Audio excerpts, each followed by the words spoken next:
만나서 반갑습니다. 오늘은 갑신정변 근대국가 수립을 시도하다에 대해서 살펴보도록 하겠습니다. 교과서 108페이지를 펴주시기 바랍니다.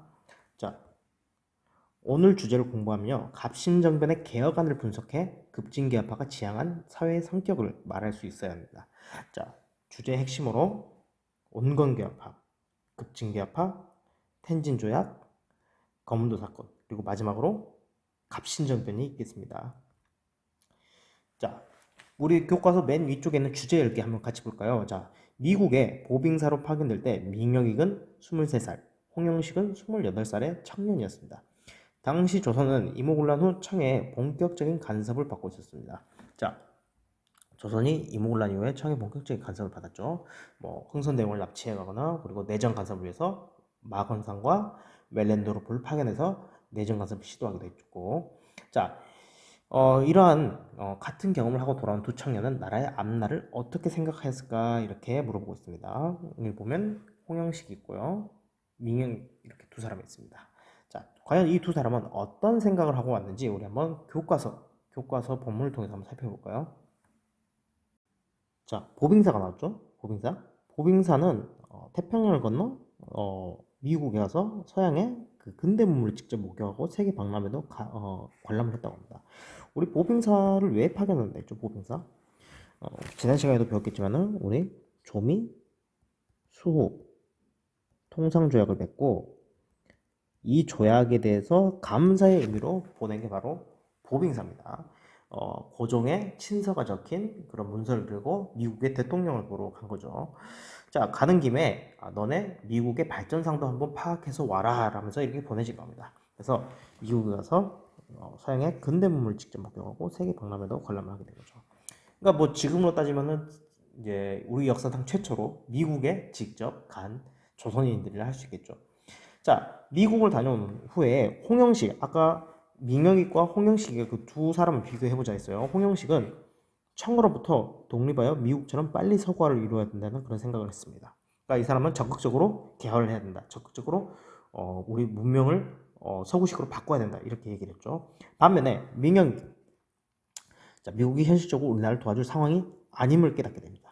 민영익 가봤는데 미국은 우리나라의 사정에 대해서 그렇게 별로 관심이 없다는 겁니다. 오히려 그 미국이 이 조선에서 얼마 정도 무역을 할 것이고 그다음에 다른 나라와의 그런 무역에만 관심 있지 뭐 조선을 도와줄 거다 힘이 될 만한 그런 상황을 깨닫지 못하고 있다는 거죠. 그렇기 때문에 민영익은 오히려 청해 외교적 군사적 보호가 필요하다 이렇게 이야기를 한 겁니다.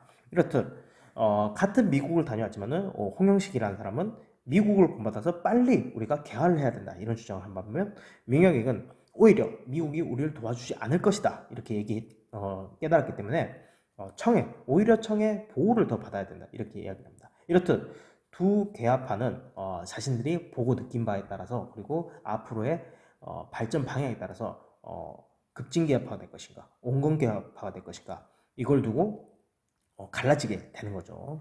자, 그래서 그 다음 본문 개화파는 왜 나누어졌을까 이 부분을 한번 살펴보도록 하겠습니다.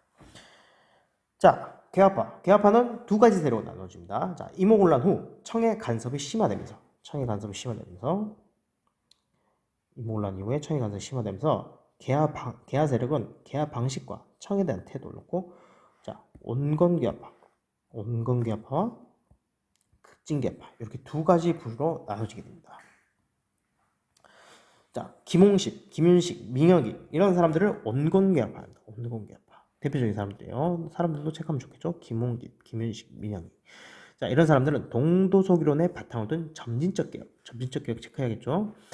그래서 중화의 질서 울타리 안에서 청의 양무운동을 본받고자 했습니다. 자, 동도소기 옆에 나와 있지만은 동도소기는 동양의 유교, 도덕, 그러니까 동도죠. 동양의 도덕, 유교 이걸 유지하면서 서양의 과학기술을 받아들이자 이런 겁니다. 자, 이거 어떤 주장과 좀 비슷하지 않나요?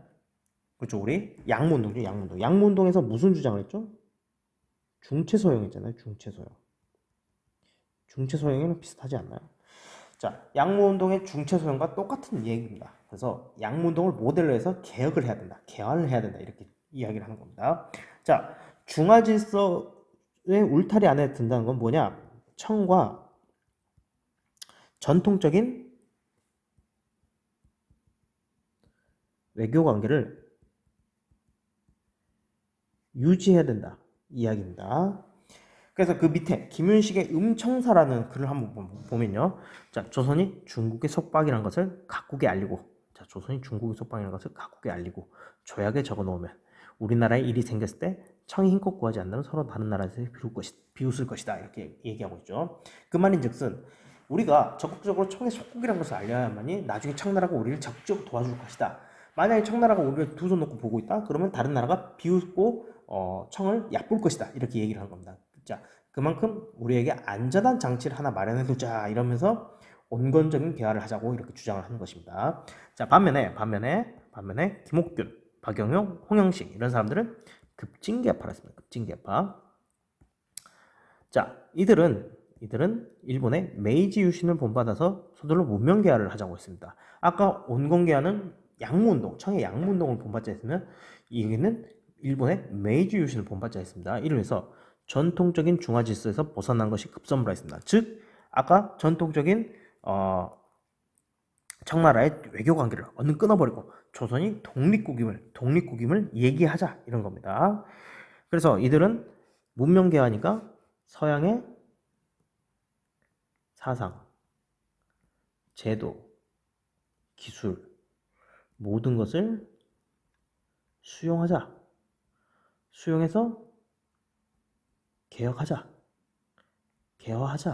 이런 이야기죠. 자, 밑에 한번 보시면 김옥균이 쓴 책 있죠. 조선개혁의견서라는 책이 있습니다. 여기 보면요. 자, 이전부터 청국이 스스로 조선을 속방으로 여겨온 것은 참으로 부끄럽다. 자, 보십시오. 청국이 스스로 조선을 속방으로 여겨온 것은 참으로 부끄럽다. 이게 무슨 소리냐. 똑같은 주권 국가인데 어떻게 청이 조선을 속국으로 삼고 속방으로 삼고 부하로 지배할 수 있느냐 이런 것입니다. 자, 그래서 첫 번째로 해야 할 일은 독립하여 완전한 자주국을 수립하는 것이다. 우리 얼른 빨리 청나라로부터 독립을 해서 우리 청나라한테 대항하고 문명개화하자 이런 내용입니다. 네. 같은 개화를 이야기하지만 서로 성격이 극명하게 갈리죠. 그렇기 때문에 여러분들이 이 두 개화파의 차이점을 파악해 두시고요. 이 두 개화파의 차이점은 결국 각 그 주변에 있었던 동아시아 국가의 개화 방법이랑도 관련이 있다. 자, 온건개화파는 청의 양문동 모델로, 급진개화파는 일본의 메이지 유신 모델로 이렇게 나아갔다. 이런 것을 체크하면서 확인하시기 바랍니다. 급진개화파는 왜 정변을 일으켰을까입니다. 109페이지고요. 자, 이 부분에서는 급진개화파가 일으켰던 갑신정변에 대해서 한번 살펴보도록 하겠습니다. 자, 청의 도움으로 권력을 다시 잡은 민시세력. 청의 도움으로 권력을 잡은 그 민시세력은 양문동을 개화의 본보기로 삼은 온건개파. 이런 사람들은 점점 청에 의존을 하게 되는 거죠. 그렇죠. 민시세력 같은 경우에는 이모곤란 이후에 흥선대원군이 재집권을 하니까는 흥선대원군을 다시 몰아내고 그 다음에 명성황후가 다시 돌아오게 되는 거죠. 돌아오면서 청나라의 도움을 받게 되고요. 양문동 같은 경우도 그 온건개화파의 그 롤모델이었죠. 그렇기 때문에 이들이 점점 더 청에 의존을 하게 됩니다. 이런 건데 김옥균 급진개화파의 핵심 인물인 김옥균은 재정난 해소를 위해서 일본에 차관을 도입하려다 실패하게 되면서 급진개화파는 정치적으로 궁지에 몰리게 됩니다. 자, 이게 무슨 사건이 일어나냐면요. 이 당시 조선이 개화 정책을 시행하면서 재정이 부족해집니다. 부족해지니까는 이거를 해결하기 위해서 두 가지 방안을 내놓게 됩니다. 온건개화파는 새로운 돈을 만들자고 합니다. 그래서 당오전 발행을 주장하고요. 그런데 급진개화파 같은 경우는요.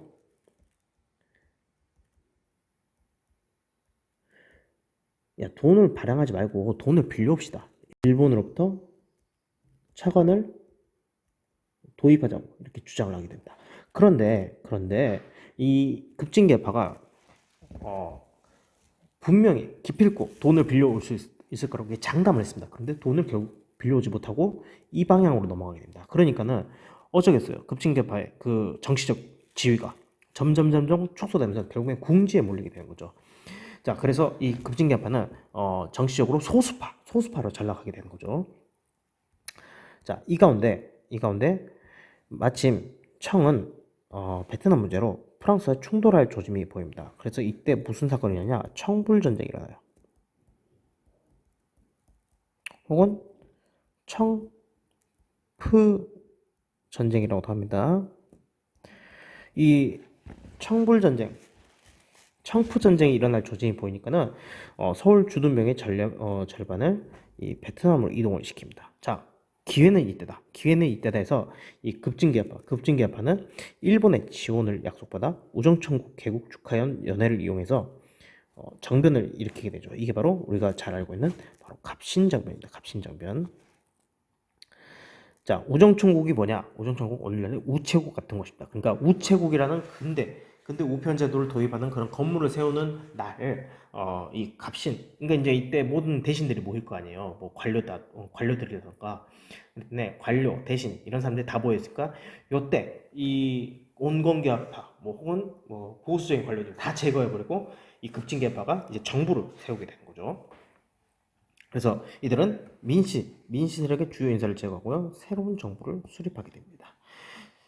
자, 이 당시에 오른쪽에 나와 있는 그림이 이 개화파가 어떻게 정변을 일으켰는가에 대한 내용입니다. 이 우정총국 개국 축하연을 여기서 시작했죠.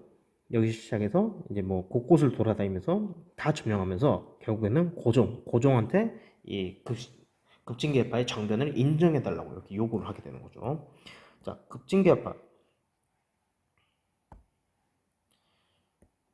급진계파는 어떤 나라를 꿈꾸었을까입니다. 자, 급진계파는 새 정부 수립을 각국 공사들에게 알립니다. 그리고 국가체제 전반에 대한 개혁안을 발표하게 됩니다. 자, 여기 개혁안은 김옥균이 갑신일록에서 14개의 조항을 기록한다 해서 뭐 정강 14개조 이렇게 이야기도 합니다. 개혁정강 14개조라고도 얘기를 해요.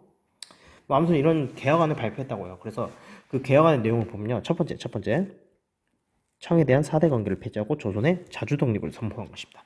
그 이전까지 청에 의존하던 조선의 입장을 버리고 이제 우리도 하나의 주권 국가로서 청의 속방이 아니라 자주적인 나라라고 이렇게 선포를 하게 된 거죠. 자, 그리고 두 번째, 자, 문벌을 폐지하고 인민평등권을 보장했다. 그래서 능력만 있으면 누구나 관리가 될 수 있도록 이렇게 제도를 마련하게 되고요. 특히나 이거는 과거 폐지와 신분제 폐지라고 볼 수 있겠죠. 자, 그리고 세 번째는 국왕 중심의 정치 개혁을 하여 내각 제도를 수립했습니다. 그래서 이 왕권과 그다음에 정부를 왕권이라 하지 말고 왕실이죠. 왕실과 정부를 분리했다고 보시면 되겠습니다. 이게 무슨 소리냐? 그러니까 그 이전까지는 왕이 직접 정치를 하기 때문에 왕이 뭐 모든 걸 다 통화를 했죠. 근데 왕은 이제 왕실, 그러니까 왕의 그 가족과 관련된 일에 집중하고 그 이외에는 이제 정부라고 따로 설치를 해서 이제 그쪽에서 따로 회의를 하겠다 이겁니다. 그러니까 그 전까지는 뭐 구분이 없으니까 왕이 이 일했다 저 일했다 이랬지만은 이제는 왕도 법에 따라서 각각 해야 할 일이 있으며 그리고 즉흥적으로 일을 못하게 하는 거예요. 예. 그래서 국왕 중심 정치를 개혁하여 내각제도 수립이 있고요. 자, 네 번째로는 조세, 재정, 군사, 경찰 제도들을 개혁해 조선을 힘있는 군대 국가로 만들었습니다. 자, 이 같은 경우에는 뭐 근대적인 제도를 도입했다고 보면 됩니다. 뭐 조세 같은 경우에도 그 전까지는 뭐 생산물에 따른 조세를 거뒀다면은 이제는 생산물이 아니라 뭐 땅값에 바탕을 둔 뭐 조세 개혁이라든가 뭐 아무튼 근대적인 조세 개혁을 했다. 그리고 근대적인 군대를 만들려고 했다. 근대적인 경찰 제도를 도입하려 했다. 이렇게 보시면 되겠습니다. 자, 하지만 이러한 이 정변은 민씨 세력의 반격과 청군의 신속한 개입으로 3.1천하로 끝나게 됩니다. 그래서 이 갑신정변을 흔히 3.1천하라고 합니다. 특히나 이런 이 개혁 같은 경우에는 폭넓은 지지를 받지 못합니다. 먼저 첫 번째 민씨 세력이라든가 청나라의 뭐 지지도 없었거니와 두 번째 서울의 민중들도 정변 주도 세력을 일본의 앞잡이를 여겨 공격하고 일본 공사관을 이렇게 습격하는 경우도 있습니다. 그러니까 이 당시에 보면 일본에 대한 감정이 그렇게 좋은 편은 아니었죠. 우리 뭐 지난 시간에 배웠지만은 뭐 쌀이라든가 콩 같은 게 갑자기 뭐 일본으로 유출이 되면서 쌀값도 폭등하게 되고 그리고 값싼 면포가 들어와서 수공업자라든가 면포 생산업자 다 망하고 일본에 대한 감정이 별로 좋지가 않습니다. 그리고 특히 2년 전에 이모군란 때 이미 한번 겪었잖아요. 그런데 그런 경험이 있음에도 불구하고 이 급진기아파는 일본을 활용해서 개혁을 하려고 했습니다. 그렇기 때문에 민중에 대한 지지도 별로 없었습니다. 그렇기 때문에 결국 김옥균, 박영효, 서광범, 서재필 이런 사람들을 일본으로 망명을 하고요. 홍영식 등은 살해되는. 그래서 결국 개혁이 실패로 돌아가게 되는 것입니다. 자, 인물톡톡. 살아남은 급진개혁파들의 활동을 한번 봅시다. 자, 정변 실패 후 급진개혁파의 개혁안은 모두 폐지가 됩니다. 자, 하지만 전근대적인 전제군주제를 개혁하여 문명화된 근대국가를 만들려는 급진개혁파의 노력은 계속됩니다. 자, 급진개혁파는 근대국가를 만들려고 계속 노력을 했습니다. 자, 김옥근 같은 경우에는 일본 망명 중에 고종에게 상소문을 올립니다. 그래서 천국에 의존하지 않고 자주적인 개혁을 할 것을 거듭 강조했고요. 서강봉 같은 경우는 미국에 유학해서 귀국 후에 가부개혁 때 왕권으로부터 독립된 사법제도를 만들려고 했습니다. 자, 그래서 재판소 구성과 법관 양성을 위한 법령을 만들었죠. 박영효 같은 경우는 2차 가부개혁 때 청으로부터 독립과 내각제 도입을 주도적으로 추진하게 됩니다. 그러니까 일본의 요구를 받고 박영효가 귀국을 해서 박영효도 2차 가부개혁에 참여를 하게 됩니다. 자, 서재필은 미국인 신분으로 귀국해서 독립신문을 창간하고요. 독립협회 활동을 하게 됩니다.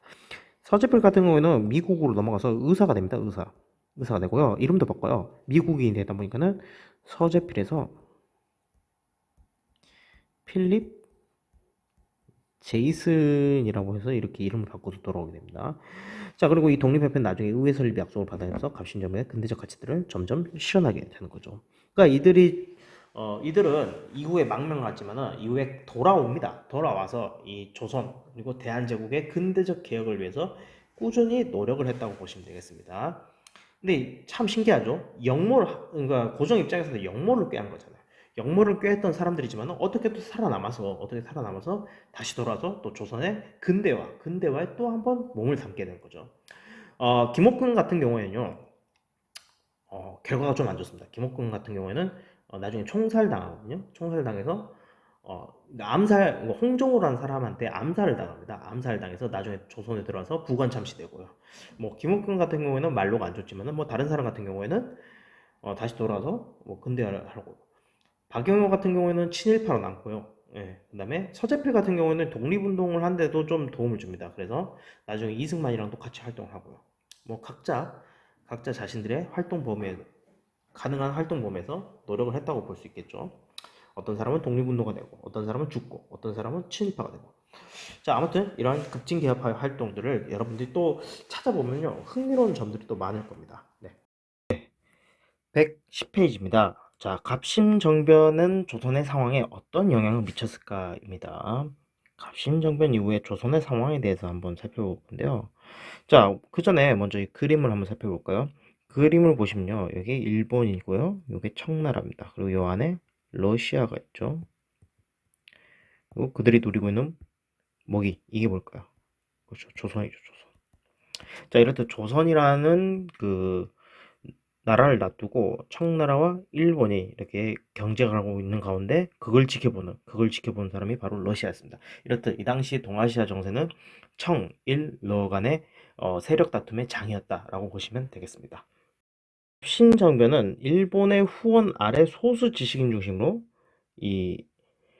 진행되었습니다. 이때 소수 지식인이 이제 급진기업화였죠. 그래서 민중의 지지를 얻지 못하였습니다. 흔히 갑신정변을 위로부터의 개혁이라고 이렇게 이야기하는데요. 그러나 상류층의 그런 주도적인 역할에 의해서 이루어진 개혁이지만은 결국에는 밑에 있는 하층민 혹은 민중의 지지를 얻지 못하기 때문에 실패한 개혁이라고 얘기할 수 있죠. 자, 그래서 한동안 개화라는 말을 꺼내는 것조차 어려울 정도로 개화 사상도 위축이 됐고요. 자, 게다가 정부의 개화 정책을 뒷받침하던 많은 인재들도 정변 과정에서 많이 희생됩니다. 자, 급진개화파가 이 온건 개화파를 많이 또 처단하기 때문에 정부의 개화 정책이 동력을 크게 상실하게 되는 거죠. 자, 그로 인해서 조선의 개화의 동력은 잃고 더욱 청에 예속되는 상황입니다. 자, 우리 이모군란 때 청나라가 개입하면서 한 번 더 예속이 되고요. 갑신정변 때 청나라가 와서 또 진압을 하기 때문에 조선은 계속해서 청에 예속되는 상황이다. 이렇게 보시면 되겠습니다. 자, 갑신정변을 진압한 청의 위안스카이 체크하시고요. 마치 총독처럼 행세했습니다. 그러면서 조선의 내정과 외교를 간섭하기 시작했습니다. 자, 이 위안스카이라는 사람은 이모군란 때도 들어오고 갑신정변 때도 들어오게 됩니다. 그러면서 이 조선에서 고종이라든가 이런 흥선대원군들, 뭐 핵심 인물들에 대해서 이래라 저래라 이렇게 내정을 막 간섭하기 시작하죠. 그러니까 조선은 독립국으로서의 지위가 위태로운 정도였죠. 앞서 말한 것처럼 청의 속국으로 점점 들어가고 있는 상황이다. 이렇게 보시면 되겠습니다. 자, 일본은 갑신정변 깊숙이 개입하고도 자, 오히려 조선에게 피해 보상을 요구합니다. 그러면서 한성조약 체크하시고요. 한성조약을 체결하게 됩니다. 이 한성조약을 통해서 이 조선에 대해서 보상금을 요구하게 됩니다. 자, 이어서 일본은 청과 텐진조약을 체결하게 됩니다. 텐진조약. 그래서 자, 첫 번째, 청과 일본은 조선에서 군대를 철수하고요. 두 번째, 장래 조선에 파병할 때는 사전에 서로 알린다. 요 두 개의 조항으로 인해서 어, 텐진 조약을 맺게 되는 겁니다. 자, 청나라 같은 경우에는 이모군란과 갑신정변 때 군대가 이미 들어옵니다. 그러다가 일본 같은 경우에는 언제 군대가 들어오나요? 그렇죠. 이모군란 때 피해를 봤죠. 공사관이. 그리고 뭐 별기곤의 그 교관도 죽고요. 그렇기 때문에 요걸 비밀로 해서 우리 제물포 조약을 맺으면서 일본 공사관에 경비병을 둔다 하면서 군대가 들어오죠. 자, 이렇듯 두 국가의 군대가 이렇게 들어왔기 때문에 서로 긴장 관계가 있습니다. 아까 그림에서 본 것처럼 서로 경쟁하고 있잖아요. 그렇기 때문에 우선 둘이 철수를 하게 됩니다. 철수를 하고요. 나중에 어느 한 나라가 조선에 군대를 파견할 시 서로 이걸 알려준다는 그런 조항을 만듦으로 인해서 서로 간에 조선의 문제에 대해서 적극적으로 개입할 수 있는 그런 여지를 남겨두게 되는 거죠. 그래서 이게 나중에 청일전쟁의 그 원인으로도 작용하게 됩니다. 자, 아무튼 이 텐진조약, 한성조약, 이 조약들 여러분 중요합니다. 기억해 두시기 바랍니다. 자, 영국은 왜 거문도를 점령했을까?입니다. 자, 영국. 갑자기 뜬금없이 영국이 왜 나올까요? 자, 영국이 왜 나왔는지 한번 살펴보도록 합시다. 갑신정변 이후에 청의 간섭은 더욱 심해집니다. 그러자 고종은 러시아를 끌어들여 청을 견제하려는 그런 계획을 세우게 됩니다. 조선이 러시아와 비밀 협약을 맺으려고 추진하게 되는 겁니다. 이 협약의 내용을 보면요. 러시아의 영흥만, 조차권, 인정이 있고요. 그 다음에 두 번째로는 러시아의 군사 교관을 파견해달라. 이러한 비밀 내용을 토대로 협약을 맺으려고 합니다. 그런데 이게 사전에 이제 널리 이제 알려지게 되면서 결국에는 이 조약을 맺지 못하게 되죠. 아무튼간에 이 청나라의 힘이 비대해지고 일본도 사사건건 견제를 해온 가운데 고종 입장에서는 새로운 세력, 새로운 서구 열강 세력, 특히나 우리와 국경을 맞대고 있는 서구 열강인 이 러시아를 끌어들임으로 인해서 한반도에서 그 세력 균형을 유지하려고 합니다. 자, 그러자 세계 도처에서 러시아와 맞서고 있는 영국이 러시아의 남하를 견제한다는 구실로 거문도를 불법 점령합니다. 이게 바로 거문도 사건입니다. 자, 이 당시 러시아는 어떤 정책을 하고 있느냐? 러시아는 남하 정책을 하고 있습니다. 왜 남하 정책을 하냐? 러시아는 남하 정책을 하고 있어요. 자, 왜 남하 정책을 하냐? 러시아는 기본적으로 어떤 나라입니까? 기후가 어떤 나라예요? 춥죠. 추워요. 특히나 너무 춥기 때문에 바다도 옵니다. 그렇기 때문에 이들은 해상으로 진출하고 싶은데 제대로 진출을 못합니다. 왜냐? 항구가 겨울에 얼기 때문에 그렇습니다. 그렇기 때문에 이들은 항상 그 부동항, 얼지 않는 그 부동항을 얻기 위해서 부동항 획득을 목표로 계속해서 남하 정책을 하게 되는 겁니다. 특히나 이 러시아 같은 경우는 이미 영국, 전 세계 각지의 식민지를 보유하고 있는 영국과 몇 차례 대결을 합니다. 뭐 흑해에서는 크림반도에서 싸우게 되고, 뭐 그리고 이 조선 근처에서는 이 연해주라는가 조선에 대한 조차권 문제로 인해서 영국과 또 다투게 되고, 자, 세계 곳곳에서 러시아의 남한을 막기 위해서 영국이 사사건건 이렇게 태클을 겁니다. 그래서 마침 러시아가 조선과 비밀 협약을 맺는다는 그 소식이 전해지자 영국은 거문도를 점령하게 되는 겁니다. 자, 거문도는 어디 있냐? 여러분 옆에 지도를 보시면 알겠지만 요쪽이었는데요, 요쪽. 여기 어디냐면 지금 우리 여수 있죠, 여수. 그 여수에 있는 섬입니다. 그래서 요 지역을 점령해서 러시아의 남하를 견제하는 겁니다.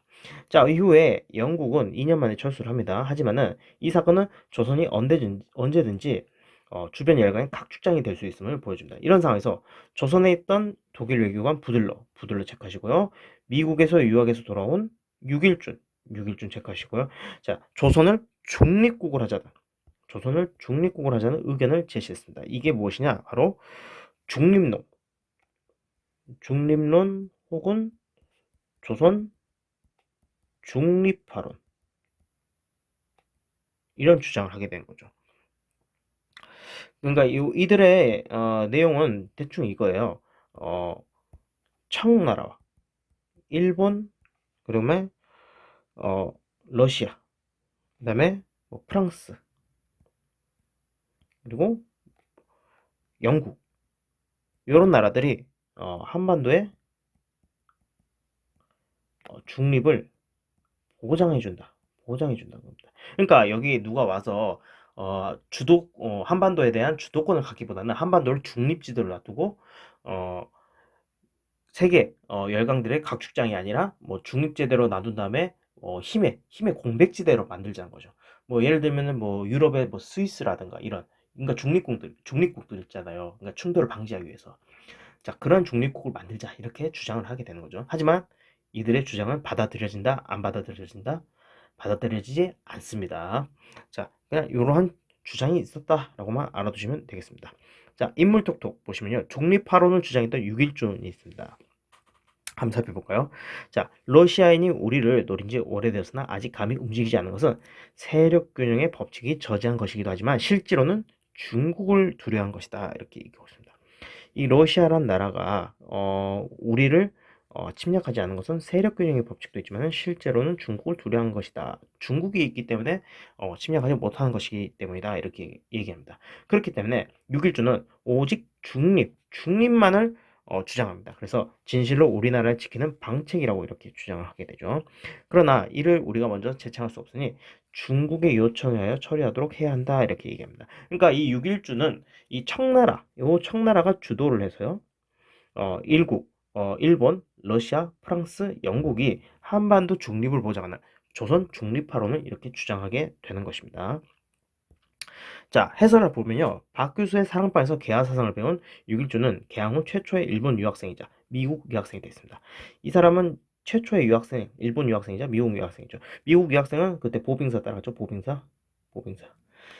자, 미국 유학 중 갑신점에 연루되었다는 이유로 귀국을 명령받고 돌아오자 가택연금이 되기도 했습니다. 자, 그는 서양 근대 문명을 소개하는 서유견문이라는 책도 좀 자주 나오는데요.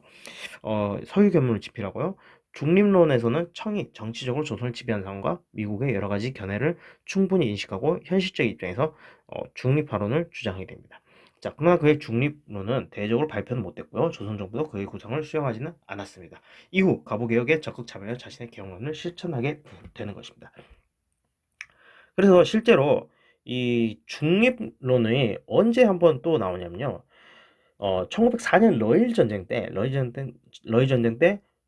고종이 중립화 선언을 하게 됩니다. 예, 우리는 러시아도 일본 표도 아니다, 이렇게 중립화 선언을 하게 되죠. 하지만은 그의 선언도 결국에 먹혀들지 않습니다. 왜냐, 그때는 일본이 이미 우리나라를 많이 먹었기 때문에, 침략을 했기 때문에. 그래서 이 중립화론이 뭐 한두 번 등장하는 건 아닙니다. 꾸준히 등장하고 제기가 되긴 합니다. 아무튼 여러분들 중립화론이 있었다, 6.1준과 부들러가 주장했다, 이렇게 알아두시면 되겠습니다. 자, 그렇다면 오늘 배운 내용 정리하고 영양 기울기로 정리해 보도록 하겠습니다. 자, 1번입니다. 빈칸에 들어갈 내용을 써보자 나와 있습니다. 1번, 밑줄은 양문동을 급진개헌파는 메이지 유신을 본받아 개화를 하려고 했다. 자, 밑줄은 온건기합하죠. 온건기합하는 청의 양무운동 그리고 급진기합하는 일본의 메이지 유신을 본받아 개화를 하려고 했습니다. 그래서 온건기합하는 동도서기론을 주장하고요. 급진기합하는 메이지 유신처럼 문명 개화를 하자 이렇게 주장을 하게 되는 거죠. 자, 2번 갑신정변 후 청과 일본은 밑줄을 체결하여 조선에서 군대를 철수하고 장래 조선에 파병할 때는 서로 알리기로 했다라고 되어 있습니다. 어떤 거였죠? 텐진조약입니다. 텐진조약. 자, 1885년에 맺은 텐진조약.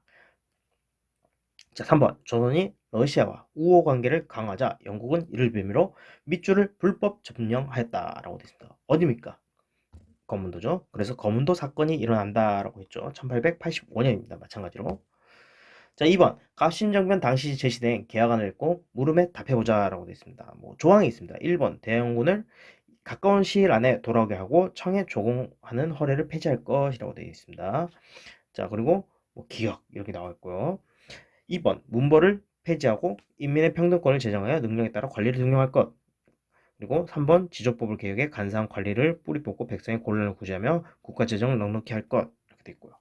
그리고 13조 대신과 참차는 한문 안에 의정부에서 회의를 결정하고 정령을 공포해서 시행할 것 이렇게 되어 있습니다. 자, 그렇다면 본문 109쪽을 참고하여 기억니은에 들어갈 내용을 써보자고 되어 있죠.